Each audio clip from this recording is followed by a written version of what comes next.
And I used to do this for years, talking about monetary reform. Nobody was really concerned. Why? Well, because the system wasn't collapsing. All right? One little vignette on this. And the answer that I always receive from people when I said, well, it will collapse. All right? I can't tell you when, but it's inherently unstable.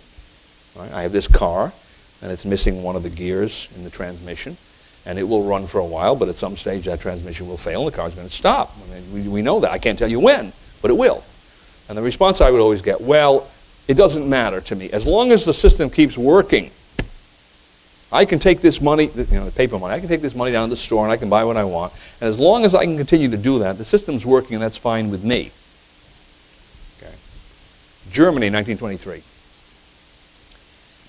June, early July 1923, an egg cost 80,000 marks, approximately. They'd had a lot of inflation during World War I. They had a lot of inflation following the socialist government came in, the Weimar Republic. 80,000 marks. November, end of November of 1923, same egg, 80 trillion marks, plus or minus. The currency was depreciating so fast that they couldn't print it fast enough to change the denominations. It would come into the banks and they would take a 1,000,000 mark note and they would rubber stamp it 1,000,000,000 marks. Printing presses couldn't run fast enough to keep up with it.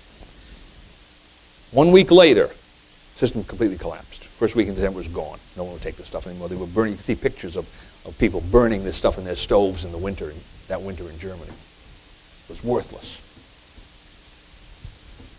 Yet the price structure ran with that currency up until the very day that the currency died. The system was working up until the very day that the currency died. It was the working of the system that destroyed that country. This is the naivete of the average person. It's the working of this system, the other system, the one I had before, right, the confidence game system, that will destroy this country. If it is not changed, we go into the septic tank of history. You know what I mean.